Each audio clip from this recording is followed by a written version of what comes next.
Seigneur de grâce soit votre force, que le Seigneur de grâce soit votre bénédiction, soit votre quotidien, soit votre partage. Voilà, ce soir, nous continuons notre enseignement sur le royaume des cieux. Shalom, ma sœur Thérèse. Shalom, Yann Zambé. Shalom à tous. Nous continuons notre deuxième partie concernant le royaume des cieux. Je pense qu'il est déjà l'heure, 25 minutes déjà passées. Donc, continuez à faire partager, coller ça même sur vos murs, que ceux qui ne sont pas encore connectés, c'est que ceux qui nous n'ont pas encore rejoints, qui puissent le faire, hein. Voilà. Donc, nous commençons hier. Nous avons introduit sur le royaume des cieux. Qu'est-ce que nous avons dit? Nous nous sommes, Shalom apôtre Harvey, nous nous sommes appuyés. Frère Harvey, je vais te faire monter, mais si tu peux fermer le micro comme ça. Donc si tu es d'accord, bien évidemment. Donc comme ça, je laisserai aussi tout le monde intervenir. Oui, oui, je ferme. Je reviens, hein, je suis là, excuse-moi, mais Allez, je suis un peu occupé.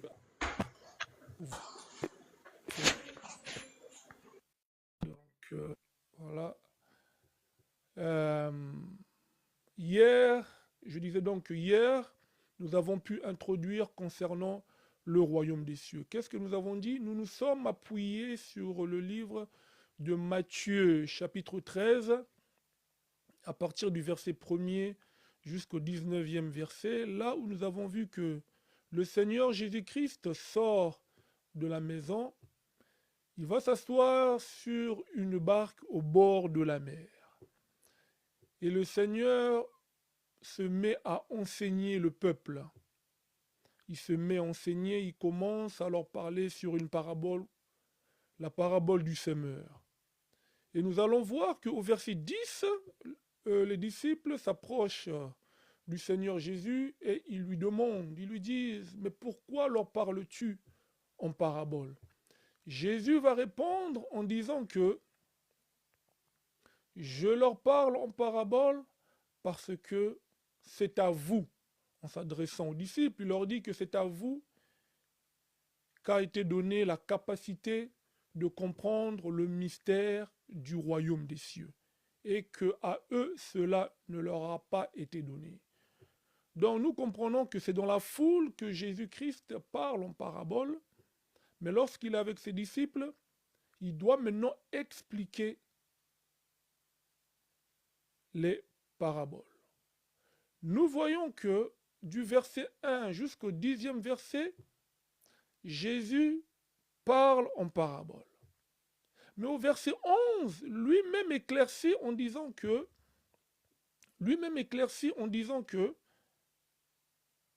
c'est à vous qu'on a donné la capacité de comprendre du royaume des cieux. Ah, c'est que nous comprenons par là que du verset 1 jusqu'au 9e verset, avant qu'on lui pose la question, Jésus parlait du royaume des cieux. Il parlait du royaume des cieux, mais c'était en parabole. Parce que lui-même, il le dit, c'est à vous qu'a été donnée la capacité de comprendre le mystère du royaume des cieux, et qu'à eux, cela ne leur a pas été donné. Donc Jésus parlait du royaume des cieux, mais en parabole. Donc, nous avons expliqué que Jésus refuse de parler clairement concernant le royaume des cieux, de 1, pour ne pas sauver certaines personnes, de 2, pour lui-même, après avoir parlé en parabole, puisse revenir et donner maintenant l'explication de ce qu'il a dit en parabole. Parce que s'il parlait en parabole, vous allez voir que le Seigneur Jésus-Christ va donner la capacité à tout le monde de se convertir et que leurs péchés puissent être pardonnés. Donc, pour que les péchés de l'homme puissent être pardonnés, il faut que le mystère du royaume des cieux puisse être expliqué. En d'autres termes, il faut qu'on apporte l'éclairage sur ce que nous venons de dire en parabole. Ça, c'est ce que le Seigneur Jésus-Christ dit, selon Matthieu chapitre 13 et Marc chapitre 4. Je leur parle en parabole de peur qu'ils ne se convertissent et que leurs yeux s'ouvrent et que leurs oreilles s'ouvrent. Parce que si leur cœur s'est converti et que leurs yeux s'ouvrent, les oreilles s'ouvrent, je vais les pardonner. Ils vont comprendre, ils vont avoir l'explication et le pardon leur sera accordé. Nous avons dit que dans le royaume des cieux, nous voyons le plan du salut pour l'humanité. 2, toujours dans le royaume des cieux, nous voyons le plan du salut concernant ceux qui vont être sauvés.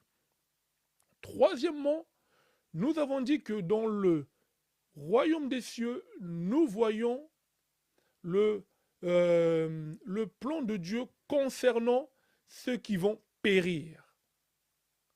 4. Nous avons dit que toujours dans le royaume des cieux, nous voyons que c'est un message. Cinquièmement, nous avons dit que concernant le royaume des cieux, nous voyons que ce message-là, qui est le royaume des cieux, vient sous forme de parabole, vient sous forme d'une image, vient sous forme imagée. C'est ce que nous avons dit. Et nous avons dit que le royaume des cieux a 3 temps. Comment? Nous nous sommes appuyés sur Psaume chapitre 90 au verset 2e, où que l'Écriture nous dit que d'éternité en éternité, tu es Dieu. D'éternité en éternité, tu es Dieu. C'est ce que nous avons dit. Et nous avons marié ça avec Michée chapitre 5, versets 1 à 2, où l'Écriture nous dit que « Et toi, Bethléem Ephrata, petite entre les milieux de Juda, dont de toi sortira celui qui paîtra mon peuple, dont l'origine remonte aux temps anciens et les jours de l'éternité. » Et qui est né à Bethléem? C'est le Seigneur Jésus-Christ. Donc nous disons que le Seigneur Jésus-Christ, c'est lui qui a quitté l'éternité pour venir habiter parmi les hommes. Voilà la raison même pour laquelle on l'a appelé Emmanuel, qui veut dire Dieu parmi son peuple. Nous nous sommes appuyés sur Matthieu chapitre 12, verset 28. Le Seigneur dit au peuple juif, il leur dit que si c'est par le doigt de Dieu que je chasse le démon, alors le royaume des cieux est venu vers vous. Même Luc chapitre 17, verset 21, il leur dit que le royaume des cieux est au milieu de vous. Nous nous sommes posé la question de savoir qui était au milieu d'eux. Celui qui était au milieu d'eux, c'était le Seigneur Jésus-Christ. Qui est venu vers le peuple? C'est le Seigneur Jésus-Christ. À partir de là, nous avons conclu que le royaume des cieux, c'est tout un homme. Nous avons conclu que le royaume des cieux, c'est Jésus-Christ lui-même. Parce que l'Écriture dit, d'éternité en éternité, tu es Dieu. Et Jésus-Christ, la Bible, Michée chapitre 5, nous démontre qu'il est sorti de l'éternité, qui vient de l'éternité. Et lui-même, lorsqu'il vient sur la terre, il dit, le royaume des cieux est au milieu de vous. Le royaume des cieux est venu vers vous. Donc, nous avons pu conclure que le royaume des cieux, c'est un homme. Donc, nous disons que le royaume des cieux a 3 temps. Et le royaume des cieux traverse les temps. C'est-à-dire qu'il était dans l'éternité passée, il quitte l'éternité passée, il déchire les temps, il vient habiter parmi les hommes. Et il dit, le royaume des cieux est au milieu de vous, le royaume des cieux est venu vers vous. Maintenant, ce royaume des cieux-là doit avoir maintenant la capacité de prendre l'homme, de nettoyer l'homme et d'emmener l'homme maintenant vers l'éternité future.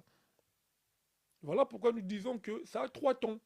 Parce que Jésus, dans le livre de l'Apocalypse, chapitre 1, au verset 8, il dit, je suis celui qui est, celui qui était et celui qui vint. Donc vous voyez, Jésus, il se décrit comme trois temps. Celui qui est, celui qui était et celui qui vint. Pour comprendre celui qui était, il faut d'abord comprendre celui qui est. C'est alors que nous allons avoir la capacité de comprendre celui qui était et celui qui vint. Alors que c'est toujours la même personne. Lorsqu'il était devant les Juifs, Jean chapitre 8, il leur dit, avant qu'Abraham ne soit, je suis. Vous voyez? Donc le temps présent, il se présente devant le tombeau de Lazare, il dit, si tu crois, tu verras la gloire de Dieu. On dit, je sais que mon frère ressuscitera au dernier jour. Elle avait la connaissance que la résurrection est là. Mais Jésus dit, je suis la résurrection. C'est-à-dire qu'il ramène la résurrection au temps présent. C'est-à-dire que pour comprendre Jésus, pour comprendre le royaume des cieux, il faut que nous puissions le comprendre d'abord aujourd'hui. C'est alors là que nous allons avoir la capacité de comprendre le royaume des cieux dans l'éternité passée et dans l'éternité future. Maintenant, nous disons que le royaume des cieux est venu à travers le corps d'un homme qu'on appelle Jésus. Parce que c'est lui-même le royaume des cieux. Maintenant, ce royaume des cieux, lorsque Jésus nous l'apporte, il nous l'apporte sous la forme d'un message. Et ce message-là, c'est donné sous la forme de la parabole. Et dans Matthieu 13, il dit, c'est à vous qu'a été donnée la capacité de comprendre le mystère du royaume des cieux. Oh, c'est que nous comprenons que le royaume des cieux, c'est tout un mystère. Pour le comprendre, il faut que Dieu seul puisse nous donner la capacité de comprendre ce mystère-là qui est le royaume des cieux. Parce qu'il dit que c'est un mystère. Donc c'est le mystère de Dieu lui-même. Il était dans l'éternité passée avec son royaume. Qu'est-ce qu'il fait? Il nous ramène maintenant ce royaume à travers le corps d'un homme qu'on appelle Jésus. Il vient sur la terre. Le royaume des cieux est au milieu de vous. Maintenant, ce royaume des cieux, il nous l'expose sous la forme d'un message, mais dans la parabole. Nous avons dit que la parabole, c'est une pensée qui n'est pas exprimée. Une parabole, c'est cacher une pensée. Donc c'est un mystère. Donc maintenant, Dieu doit nous donner la capacité de percer ce mystère afin de rentrer maintenant dans ce royaume des cieux, d'y croire, d'y avoir accès, pour que ce royaume des cieux puisse avoir la capacité de nous emmener maintenant dans l'éternité future. Et nous avons dit que le royaume des cieux, on y rentre deux fois. On y rentre aujourd'hui, parce que nous croyons à la parole, nous avons reçu l'explication des Écritures. Maintenant, nous sommes, comme Éphésiens chapitre 2 ou Colossiens chapitre 3 nous le dit, nous sommes assis dans les lieux célestes en Jésus-Christ. Notre vie est cachée en Christ. Nous sommes des citoyens célestes, parce que spirituellement, nous sommes déjà au ciel. Mais il reste notre corps. Vous voyez, notre corps aussi doit être récompensé par la transformation, par le revêtement de l'incorruptibilité au jour de l'enlèvement. C'est-à-dire que le royaume de cieux, on y rentre deux fois. On y rentre aujourd'hui, spirituellement, mais il faut qu'aussi notre corps puisse y suivre. C'est-à-dire que ce que nous entendons aujourd'hui, ce que nous chantons aujourd'hui, ce que nous croyons aujourd'hui, nous emmène au ciel. Mais le jour de l'enlèvement, lorsque notre corps va revêtir l'immortalité, notre corps aussi sera récompensé nous verrons le royaume des cieux aussi physiquement devant nous. Donc aujourd'hui, si une personne ne rentre pas dans le royaume des cieux, spirituellement, que cette personne n'ose même pas espérer qu'elle y rentrera demain. Vous voyez l'expression « on verra au dernier jour », celle Dieu sait. Donc cette expression-là n'existe pas dans la Bible. C'est soit tu sais, soit tu ne sais pas. C'est comme ça la parole. C'est soit tu sais, soit tu ne sais pas. On verra aujourd'hui. On ne verra pas demain. C'est aujourd'hui qu'on sait. C'est aujourd'hui qu'on connaît. Voilà un petit peu d'une façon sommaire ce que nous avons pu dire la dernière fois. Donc je le répète, que vous avez la possibilité sur notre compte YouTube des Bridegroom Voice. Si vous allez sur ma page, vous allez voir que j'ai mis le lien. J'ai mis le lien. J'ai mis le lien de notre page YouTube. Hein. Le lien de notre page YouTube. Cliquez. Vous allez voir, il y a tous nos enseignements là-bas. Abonnez-vous. Et ce que nous avons pu parler hier concernant le royaume des cieux, nous allons le poster soit ce soir, soit demain matin. Comme ça, vous aurez une idée, vous allez comprendre ce que nous avons pu parler hier. Mais aujourd'hui, vraiment, nous devons avancer. Oui, frère apôtre Harvey, comme le brigand sur la croix. Le Seigneur lui a dit, aujourd'hui, tu seras avec moi au paradis. Donc, le paradis, le royaume des cieux, le royaume de Dieu, le royaume du Père, le royaume du Fils, le royaume éternel, le règne de Dieu, tout ça, ce n'est qu'une seule chose. On appelle ça le royaume de Dieu. On peut aussi l'appeler le paradis. Pourquoi? Parce que Jésus, c'est lui-même le repos. Et le paradis, ça ne veut simplement dire lieu du repos. Ça veut dire repos. Donc, quand on dit le paradis, c'est tout un homme qui est Jésus. Il dit, venez à moi, vous tous qui êtes fatigués et chargés, je vous donnerai du repos. Donc, on comprend que le paradis véritable, c'est Jésus. Matthieu chapitre 13 appelle ça le royaume des cieux. Marc chapitre 4, lui, il parle du royaume de Dieu. Vous voyez, 2 Pierre chapitre 1, verset 11, Pierre appelle ça le royaume éternel.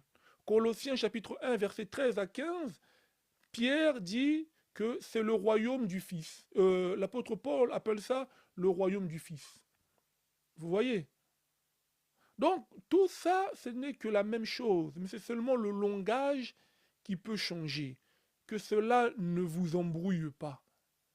Shalom, peuple de Dieu. Nous devons maintenant avancer. Nous disons que le royaume des cieux, il faut que le Seigneur puisse nous donner la capacité de percer ce mystère pour que nous puissions y entrer. C'est-à-dire qu'aussi longtemps qu'on n'a pas la compréhension des Écritures, selon Matthieu chapitre 13, tu ne peux pas accéder au royaume des cieux. Et également, tes péchés ne seront pas pardonnés. Parce que le royaume des cieux, c'est tout un mystère. C'est tout un mystère. Il n'y a que Dieu qui a la capacité de donner à l'homme cette faculté-là de comprendre son mystère. Parce que le royaume des cieux, lorsque on nous l'apporte sous la forme d'un message, mais un message de la parabole. Donc, c'est-à-dire qu'on cache une pensée. On cache une révélation. Jésus a dit que le royaume des cieux ne vient pas d'une manière à frapper les regards, ne vient pas d'une façon à éblouir les gens. Vous voyez? Mais le royaume des cieux, aujourd'hui, c'est un message. Beaucoup de gens chantent « J'irai, j'irai, j'irai au ciel, j'irai au ciel. » Oui, tu iras au ciel. Mais il y a une procédure. Il y a des choses que tu dois comprendre et pratiquer au préalable avant d'aller au royaume des cieux. Parce que le royaume des cieux, c'est un enseignement. Nous continuons la marche. Nous prenons Matthieu. Matthieu chapitre 7, pardonnez-moi, Matthieu chapitre 7. Parce que nous devons avancer, nous n'allons pas revenir sur ce que nous avons dit hier. Allez sur notre chaîne YouTube et vous verrez. Matthieu chapitre 7, verset 13. On nous dit: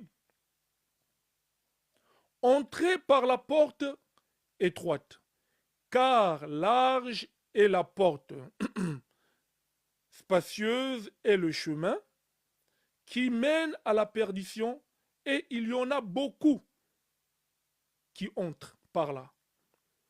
Mais étroite est la porte, resserré le chemin qui mène à la vie, et il y en a peu qui les trouvent. Donc ici, le Seigneur Jésus-Christ est en train de nous exhorter à entrer par la porte étroite. Pourquoi? Lui-même continue, conjonction de coordination, il dit: car large est la porte. Car large est la porte, spacieux est le chemin qui mène à la perdition. Donc, on a une porte qui est large et le chemin est spacieux. Quand on dit la porte, qu'est-ce que la porte explique? Lui-même répond. Au verset 15, il dit: gardez-vous des faux prophètes. Ah, donc nous comprenons que un prophète ou bien un prédicateur de la parole, c'est toute une porte. C'est toute une porte qui doit t'aider à accéder au royaume des cieux. Je vais m'expliquer avec les Écritures, vous allez me comprendre. Je prends Matthieu chapitre 23, parce que Jésus appelle les faux prophètes des portes. Un prédicateur, c'est une porte. Matthieu chapitre 23, au verset 13. Écoutez ce que la Bible dit. Matthieu chapitre 23, verset 13, il dit: malheur à vous, scribes et pharisiens hypocrites, parce que vous fermez aux hommes le royaume des cieux. Vous n'y entrez pas vous-même, et vous n'y laissez pas entrer ceux qui veulent entrer. Vous voyez? Donc, Jésus dit que malheur à vous, scribes et pharisiens hypocrites, parce que vous fermez le royaume des cieux aux hommes. Vous n'y entrez pas vous-même, et que ceux qui veulent y entrer, vous leur empêchez. Mais comment ces gens-là, qui sont des portes, ferment-ils le royaume des cieux aux hommes? Ils ferment le royaume des cieux aux hommes par le moyen de la prédication. C'est-à-dire que toute prédication, shalom frère vérité, shalom frère Tour Eiffel, donc c'est-à-dire que toute prédication, toute parole qui n'a pas l'explication, c'est que la porte est fermée. Tu dois comprendre que le royaume des cieux est fermé.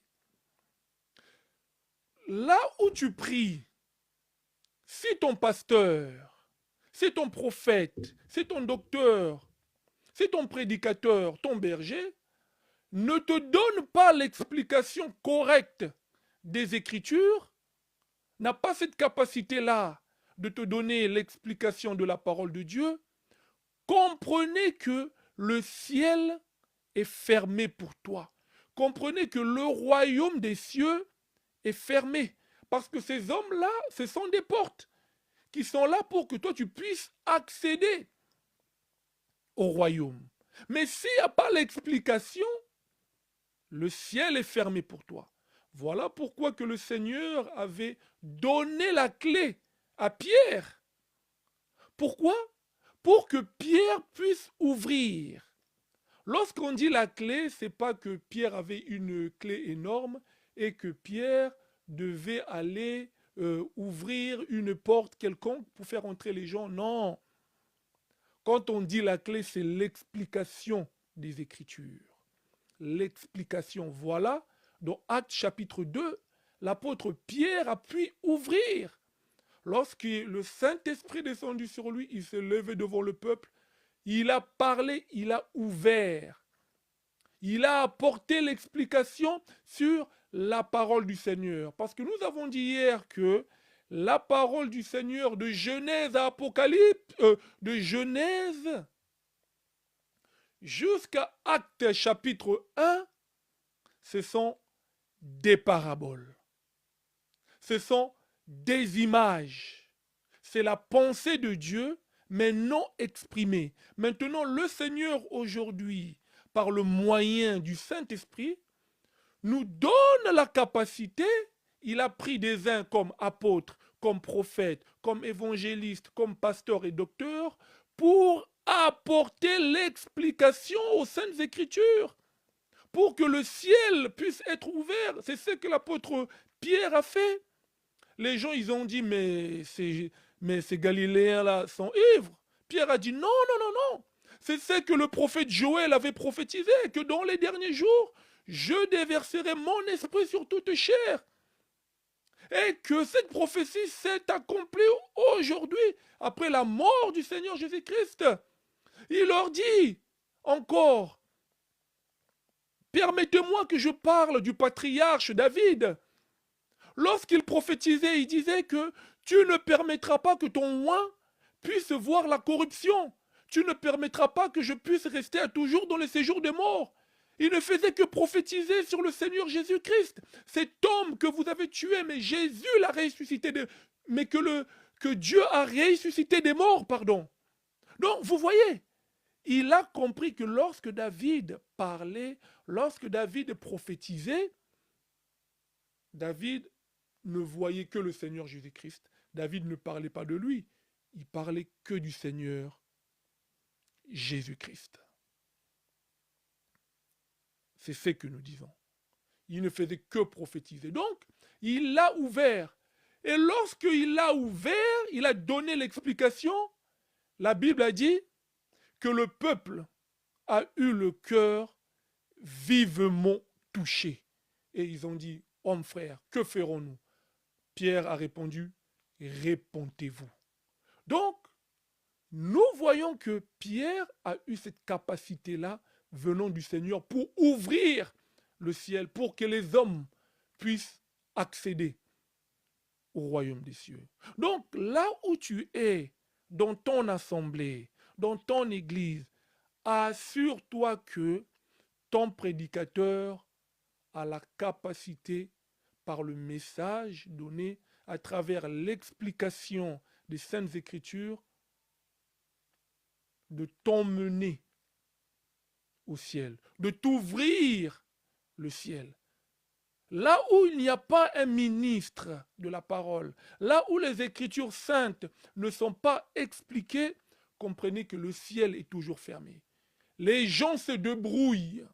Les gens se débrouillent. Est-ce que nous comprenons?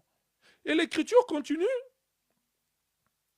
Toujours dans Matthieu chapitre 23, il dit que vous fermez le royaume des cieux aux hommes, vous n'y entrez pas vous-même. Ah, c'est que celui qui n'a jamais été appelé à devenir ministre de la parole, qui n'a pas l'explication de la parole, lui-même, à travers sa parole, à travers ce qu'il prêche, il n'a pas accès à ces choses.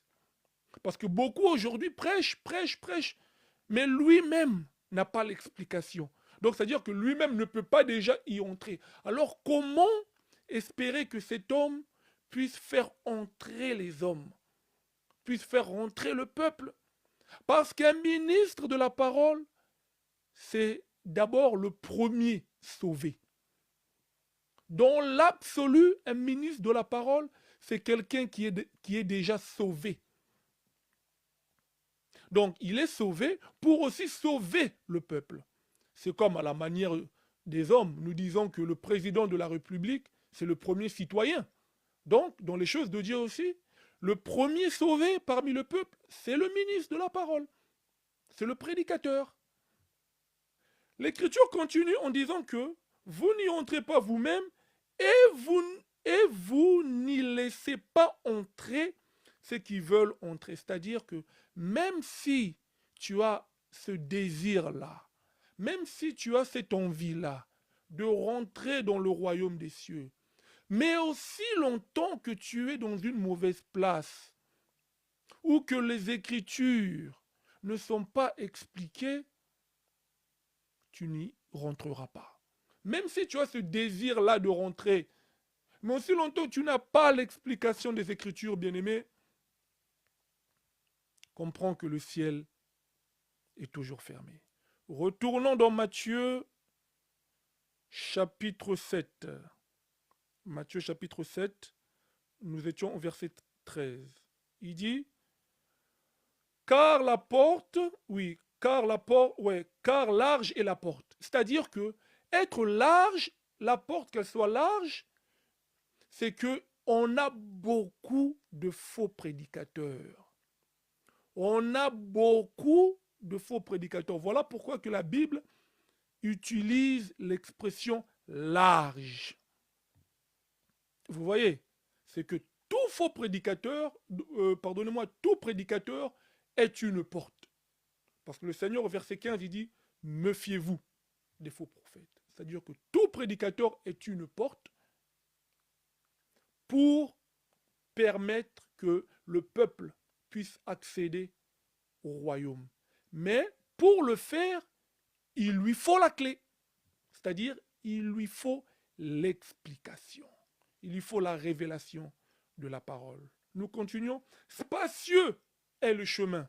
Qu'est-ce que le chemin veut dire dans les Saintes Écritures? Le chemin, c'est tout simplement l'enseignement. L'enseignement.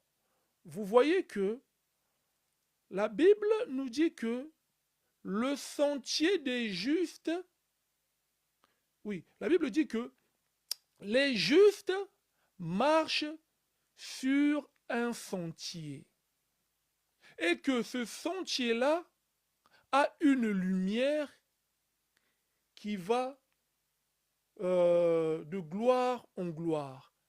La lumière qui est sur le sentier et les justes marchent sur le sentier, la lumière qui est sur le sentier, donc parce que le sentier c'est le chemin tout simplement, et que la lumière qui est sur le chemin ou bien sur le sentier va, donc cette lumière-là va de gloire en gloire, donc elle s'agrandit. Or que la lumière c'est la connaissance.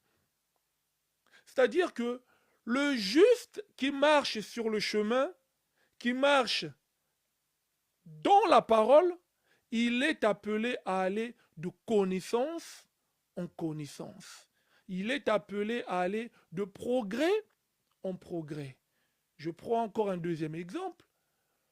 Genèse chapitre 18, Dieu dans la maison d'Abraham, il dit, Abraham deviendra sur mon grand, je sais que il ordonnera à sa descendance de garder le chemin, de garder le sentier du Seigneur.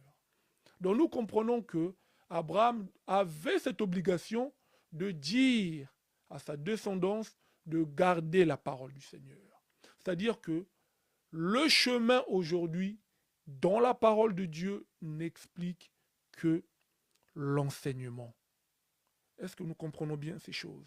Donc, spacieux est l'enseignement. C'est-à-dire qu'aujourd'hui, on a beaucoup d'enseignements. On a aussi beaucoup de faux enseignements. On a beaucoup de faux prédicateurs. Voilà, le Seigneur, il dit que ces chemins-là emmène à la perdition. Et il y en a beaucoup qui y entrent. Nous comprenons que on a beaucoup plus de faux prédicateurs, on a beaucoup plus de faux enseignements et il y a un grand nombre qui suivent ces faux prédicateurs, il y a un grand nombre qui suivent ces faux enseignements. C'est ce que nous devons comprendre. Beaucoup y vont. Beaucoup rentrent. Pourquoi? Parce que c'est des messages qui sont là pour satisfaire la chair. Ce sont des messages qui sont là pour plaire à l'homme. Ça réconforte l'homme dans la chair. Ça réconforte l'homme dans le péché. Or que la parole véritable est là d'abord pour purifier l'homme spirituel et après récompenser aussi l'homme dans la chair. Or que les faux messages que nous avons aujourd'hui ne promettent pas le ciel. Ne promettent pas le ciel, ne font que promettre les choses de la terre. Donc nous comprenons que le ciel pour ce peuple-là, nous comprenons que le ciel pour ces gens-là, le ciel est fermé. Pourquoi? Parce que c'est un message qui ne pousse pas l'homme à regarder le ciel. Nous comprenons que c'est un message qui ne pousse pas l'homme à la vie éternelle. C'est ce que nous disons. Vous allez voir un message où que on dit, on se tend de la fin, on permet la polygamie. Alors que l'écriture est claire. Dans l'enseignement des apôtres, on n'a aucun enseignement qui nous pousse à aller marier plusieurs femmes. C'est un enseignement qui ne t'emmènera jamais au ciel. Un enseignement où que on refuse le baptême des eaux, soit disant que le baptême aujourd'hui c'est la parole, on a seulement le baptême du Saint-Esprit, alors que l'écriture, dans Actes chapitre 8, la Bible nous démontre que, après l'explication de la parole, l'eunuque éthiopien a demandé à Philippe, a dit, voici l'eau. Qu'est-ce qui peut empêcher que je puisse être baptisé? Philippe est descendu dans l'eau avec l'eunuque éthiopien et l'a baptisé. Pierre, dans Actes chapitre 10, après avoir prêché Corneille, Corneille a reçu le Saint-Esprit, mais Pierre dit, pourrons-nous maintenant empêcher ces gens-là d'être aussi baptisés? Après avoir reçu le baptême du Saint-Esprit, Pierre les plongea aussi dans l'eau. Donc, le baptême d'eau aujourd'hui, c'est la doctrine. Le baptême d'eau aujourd'hui, c'est recommandé. Le baptême d'eau aujourd'hui, c'est ce que nous devons pratiquer. Là où vous êtes, si vous voyez que l'enseignement apostolique est contredit, l'enseignement apostolique est combattu, il n'y a pas l'explication des Écritures, comprenez que vous faites fausse route, que le ciel est fermé pour vous. Mais le Seigneur, si nous descendons au verset 14, il nous exhorte à faire quoi? Je ne sais pas si là-bas, voilà, merci Seigneur. Le Seigneur nous exhorte à faire quoi? Il nous exhorte à entrer par la porte étroite. Et il dit que dans cette porte-là, lisons. Verset 14, on nous dit, mais étroite est la porte, resserrée, le chemin qui mène à la vie, et il y en a peu qui les trouvent. C'est-à-dire que dans la vraie parole, il y a peu de gens qui entrent. Il y en a peu qui le trouvent. Pourquoi? parce que là-bas, nous prêchons les choses concernant le royaume des cieux. Aujourd'hui, nous pouvons voir les gens n'ont pas besoin d'un message qui les promette le ciel. Les gens cherchent un message qui va les promettre, qui va leur donner l'assurance comment bien vivre sur la terre. Ils ont besoin d'un message qui va leur promettre les choses périssables. Et ces gens-là fuient la vraie parole. Ces gens-là fuient le vrai enseignement. Donc voilà pourquoi je te dis que le chemin qui mène à la vie éternelle, la porte est étroite, restreinte, resserrée. Il y en a peu qui le trouvent et qui y rentrent. Or que ces chemins-là, c'est ceux qui donnent la vie. C'est ceux qui vous donnent accès au royaume des cieux. Je le dis toujours, si nous ouvrons le panel ce soir, nous disons que nous allons faire un débat concernant Jésus-Christ et le Père. Pouvons-nous perdre le salut? Sur la prédestination, vous allez voir, beaucoup de gens vont rentrer parce que c'est débat. Mais pour écouter la parole, parce que le Seigneur a mis la vie et l'immortalité dans l'enseignement. Le Seigneur a mis le salut dans la prédication. Si nous voulons nous donner à l'enseignement, peu de gens viennent. Mais si nous allons sur des débats, je vous dis que nous serons nombreux.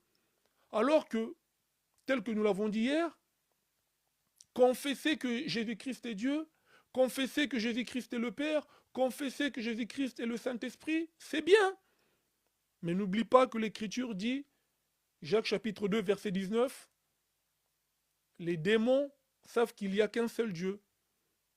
Toi aussi tu y crois, tu fais bien. Les démons aussi. Mais eux, ils tremblent. C'est-à-dire que croire Jésus-Christ est Dieu, Jésus-Christ est le Fils, Jésus-Christ est le Saint-Esprit, Jésus-Christ est le Père, il n'y a qu'un seul Dieu, c'est une bonne chose. Mais tu vas voir que la Bible dit que les démons, eux aussi, ils le savent, mais ils tremblent. Pourquoi ils tremblent? Parce qu'il n'y a pas la sanctification en eux. Il n'y a pas la vie de Dieu en eux. Parce que Psaume chapitre 4, verset 5, nous dit clairement que trembler, ne péchez point, ne péchez plus. C'est que le tremblement des démons explique que il n'y a pas la sanctification en eux. Il n'y a pas la vie de Dieu en eux. Alors que nous, lorsque nous tremblons, c'est parce qu'il y a la vie de Dieu en nous, parce qu'il y a la crainte de Dieu en nous. Voilà pourquoi que Paul nous exhorte en disant que servez le Seigneur avec tremblement, avec crainte, c'est-à-dire avec une vie de sanctification. Restez loin du péché, fuir le péché. C'est ce que Paul... C'est-à-dire que le tremblement, chez nous, les enfants de Dieu, c'est avoir la vie de sanctification, selon Psaume chapitre 4, verset 5. Mais les démons, eux, ils ont toute cette connaissance-là, mais il n'y a pas la vie. C'est-à-dire que beaucoup de gens aujourd'hui, font des débats. Jésus-Christ est Dieu, Jésus-Christ est le Saint-Esprit, Jésus-Christ est un et tout consort. Nous disons Amen. Mais la question que nous devons nous poser, est-ce qu'il y a la vie? Est-ce qu'il y a le tremblement? Est-ce qu'il y a la crainte de Dieu en eux? Est-ce qu'ils craignent le Seigneur? Est-ce qu'il y a la vie de Dieu en eux? C'est ça la question. Tu peux crier du soir au matin, Jésus-Christ est Dieu, Jésus-Christ est tout consort. Mais s'il n'y a pas la vie, frère, comprends que le royaume des cieux est fermé pour toi. Comprendre que tout ce que tu fais, c'est du néant. Tu perds ton temps. Mange, bois, parce que demain tu mourras. Voilà ce que nous disons. Nous continuons la marche. Donc, nous disons que le royaume des cieux, pour y entrer, il faut qu'on nous donne l'explication de la parole du Seigneur. C'est ça la clé. S'il n'y a pas la clé, il n'y a pas l'explication, il n'y a pas de royaume, l'homme restera sur la terre.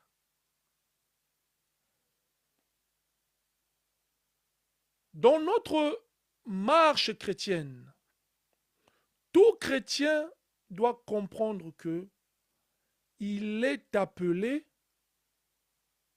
à grandir dans la connaissance. Il est appelé à croître. Il est appelé à aller de progrès en progrès. Il est appelé à aller de gloire en gloire avec le Seigneur. Je prends une écriture. Là où je vais chuter, parce que je veux aussi donner le temps aux bien-aimés. J'ai promis 45 minutes pour moi ce soir, donc il y a aussi des éminents hommes de Dieu qui aimeront apporter aussi leur édifice, apporter leur pierre à l'édifice. Luc chapitre 13, je prends à partir du verset 20. Luc chapitre 13, à partir du verset 20. On nous dit, je ne vais pas expliquer toute cette parabole, mais je vais quand même apporter la pensée. Luc chapitre 13, à partir du verset 20 jusqu'au verset 21. On nous dit, il dit encore, donc Jésus dit encore, à quoi comparais-je le royaume de Dieu? Il est semblable à du levain qu'une femme a pris et mis dans 3 mesures de farine pour faire lever toute la pâte.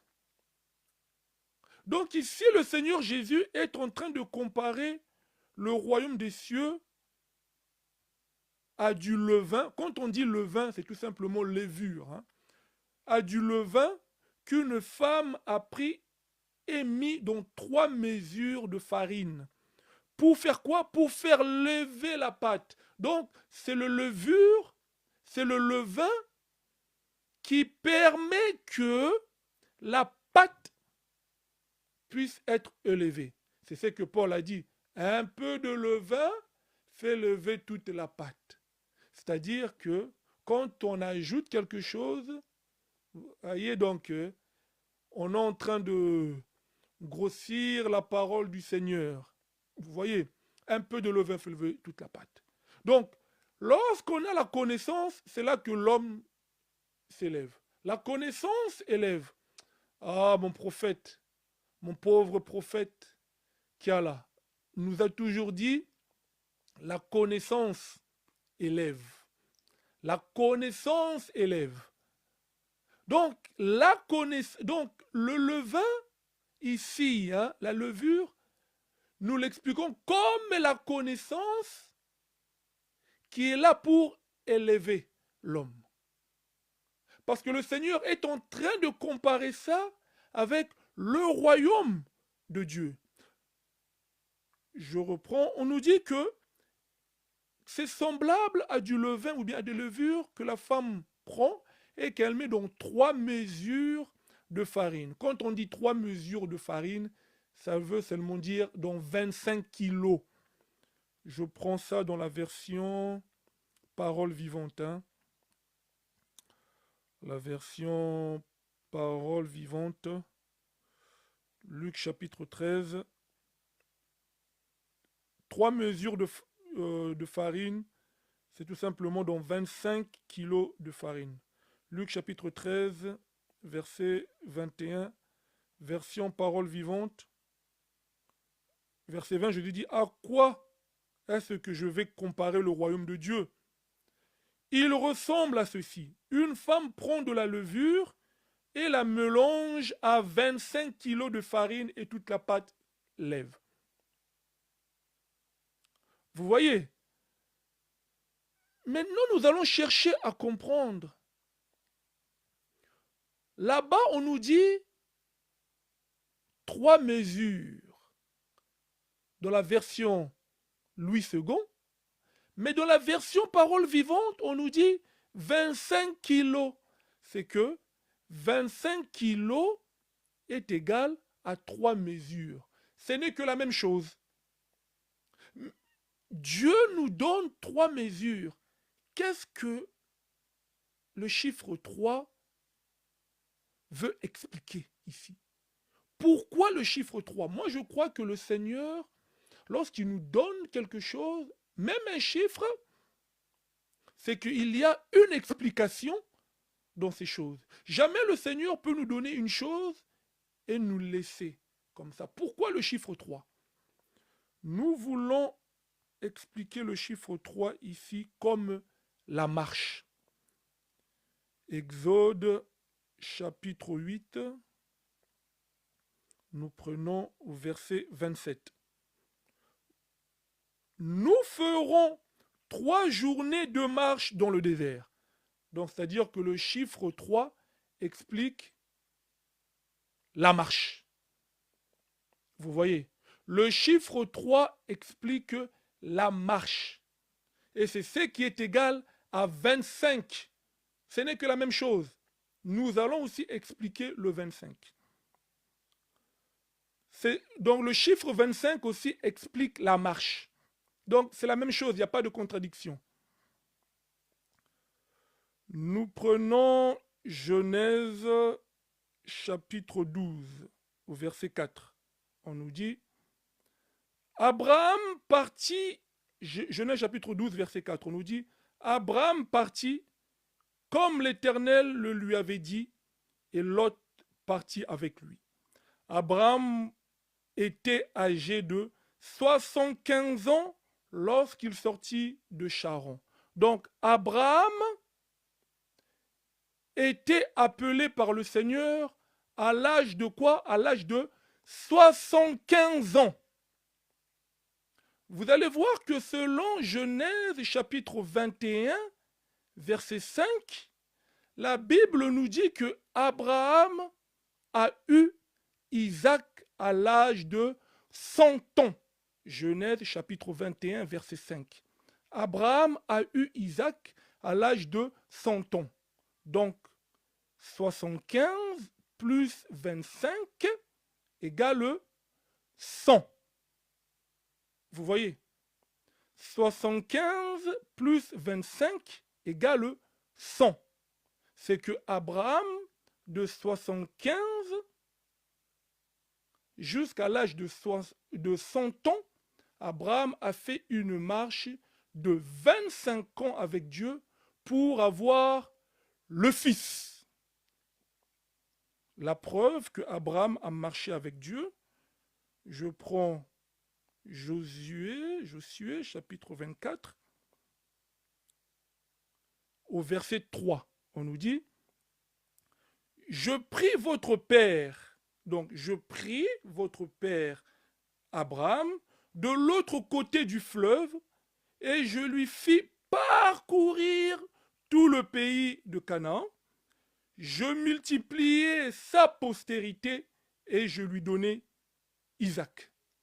Vous voyez, donc Abraham a marché avec Dieu pendant 25 ans pour avoir Isaac. Donc 25 explique la marche. C'est ça aussi le chiffre 3 qui explique la marche. C'est-à-dire que le Seigneur, en comparant le royaume des cieux à du levain ou bien la levure qu'une femme met dans 3 mesures de farine pour que ça puisse enfler, le Seigneur veut seulement nous dire que tout homme, tout enfant de Dieu, celui qui est appelé enfant de Dieu, dans sa marche chrétienne, il est appelé à accroître dans la connaissance. C'est lorsque de jour en jour que l'homme est arrosé par la parole, de jour en jour, l'homme est arrosé par la parole, l'homme est en train de grandir, l'homme est en train d'accroître par la connaissance. Il est en train de grandir, de grandir, de grandir, de grandir. Lorsque l'homme va arriver au niveau où que le Seigneur veut que cette personne atteigne, lorsque l'homme va atteindre ce niveau-là, le Seigneur le reprend. Soit par la mort, soit ça sera par l'enlèvement. Je vais dans la révélation pour dire que, rappelez-vous, lorsque l'eau du déluge tombait sur la terre, l'arche montait. Plus que l'eau tombait, plus que l'arche montait. Plus que l'eau tombait, plus que l'arche montait. C'est-à-dire que jusqu'à temps que les eaux ont recouvert toutes les montagnes sur la surface de la terre et que l'arche était au-dessus. C'est ça aussi l'image de l'enlèvement. Donc l'eau, c'est la parole et que nous prenons l'arche comme l'image de l'homme. L'homme aussi est appelé à grandir. Plus qu'on t'arrose avec la parole, plus que tu dois monter, monter, monter, monter.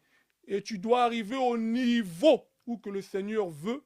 Et là, tu rentres dans le royaume des cieux. C'est-à-dire qu'aujourd'hui, tel que nous l'avons dit, le royaume des cieux, on y rentre par le moyen de la parole, en croyant, en recevant l'explication des Saintes Écritures. C'est ça qui permet qu'on puisse accéder au royaume en esprit. Et demain, lorsque le Seigneur reviendra, le Seigneur doit maintenant prendre ce corps qui va revêtir l'immortalité, puisse rentrer aussi. Donc, dans le royaume des cieux, on y rentre 2 fois. Spirituellement, c'est ce que l'apôtre Jean a dit. 1 Jean chapitre 3, au verset 9, il dit, « Bien-aimés, vous savez que nous sommes enfants de Dieu. Et ce que nous serons, vous voyez, n'a pas encore été manifesté. C'est qu'aujourd'hui, nous sommes enfants de Dieu. Comment nous sommes enfants de Dieu? Par la parole. Et ce que nous serons, c'est que ce corps-là doit revêtir l'immortalité. Donc le royaume des cieux, on y rentre spirituellement, parce que nous sommes assis. Lorsque tu crois la parole, tu es assis, Éphésiens chapitre 2, dans les lieux célestes en Jésus-Christ. Il nous a fait s'asseoir dans les lieux célestes en Jésus-Christ. C'est ça, Éphésiens chapitre 2. Donc spirituellement, nous sommes déjà des peuples célestes. Mais nous sommes toujours dans ce corps. Nous marchons dans ce corps. Et lorsque l'enlèvement viendra, ce corps-là doit aussi être transformé, revêtir l'immortalité, pour que ce que tu auras entendu aujourd'hui puisse se manifester devant toi. Donc ton esprit rentre, ton corps aussi rentre. Parce que nous avons la rédemption de l'esprit, nous avons aussi la rédemption du corps. Donc, c'est ce que nous disons. Donc, les gens qui peuvent dire que, bon, on verra ça au dernier jour, les gens qui espèrent que ça soit le jour de l'enlèvement qu'il y rentre, alors qu'il faut y rentrer au préalable, déjà par le moyen de la parole, par l'esprit, pour que nous puissions rentrer aussi par le corps. Donc, d'une façon sommaire, c'est ce que nous disons. Voilà, bien-aimés, ce que nous disons. Je ne sais pas s'il y a l'apôtre Harvey. Bien-aimé, apôtre Harvey, je vais faire... Apôtre Harvey, si vous avez des questions, s'il y a des bien-aimés qui ont des questions à poser. Oui, shalom. En tout cas, que l'Éternel soit glorifié pour ce message. J'ai beaucoup aimé. Je bénis le Seigneur pour ta vie et je prie vraiment que tu puisses davantage manger les fruits du ciel. Que toutes les bénédictions célestes puissent vraiment être matérielles dans ta vie. Amen. Voilà. En tout cas, ce soir, moi, j'ai bien aimé et je veux encore être édifié. S'il y a quelque chose à dire, je pourrais dire que, en effet, aujourd'hui, comme Jean nous dit que la porte vers le séjour des morts est grande et la porte vers le royaume est toute petite. Et elle dit encore que jusqu'à aujourd'hui, Mhm. il y en a peu Très qui bien, passent par cette porte. très bien. C'est comme ça que nous avons cette peine-là de ce qu'aujourd'hui le mystère de l'iniquité travaille Amen. et qui est beaucoup de gens qui ont du mal à pouvoir, comment dire, saisir le message. Mais nous comprenons que ce sont les choses du Seigneur. Et je voulais ce soir aussi t'encourager dans cette marche-là. Vraiment t'encourager, que qu'on puisse continuer l'œuvre à toute épreuve pour que réellement on puisse aller jusqu'aux extrémités de la terre. Je veux bénir le Seigneur pour ce soir. En tout cas, moi, j'écoute aujourd'hui. Merci, J'écoute. merci beaucoup, bien-aimé. Merci beaucoup. Que le Seigneur vous bénisse aussi là-bas, apôtre. Merci beaucoup. Certes, je sais pas, oui, Sœur Thérèse, je pense. Shalom, peuple de Dieu. Shalom, homme de Dieu. Oui, shalom à toi. Comment allez-vous? Nous avons été bénis par la parole. On rend grâce à Dieu. Oui, le royaume des cieux. Merci de nous avoir encore rappelé que nous sommes, nous, en tant qu'enfants de Dieu, assis déjà spirituellement dans les lieux célestes et que à l'avènement du Seigneur, nous, nous- il manque que nos cœurs qui seront transformés, qui seront changés pour vraiment que nous sommes en entier avec notre Seigneur.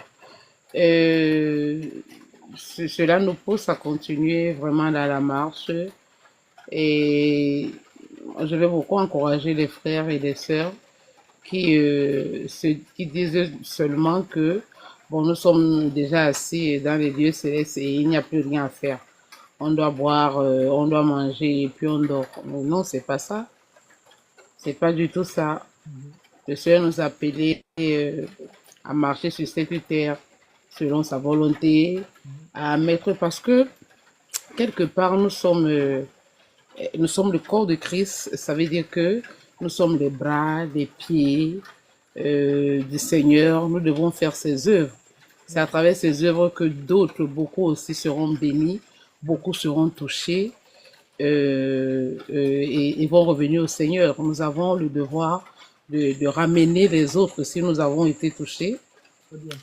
au Seigneur. Donc, étant dans la chair, nous avons beaucoup à faire Très bien. et pour le royaume des cieux. Et vraiment, je bénis cet enseignement, je bénis le Seigneur pour cela. Et j'espère que demain, nous serons encore ensemble, hein, Oui, homme de Dieu. oui. Demain, nous serons encore ensemble à la même heure, 21h, où je vais apporter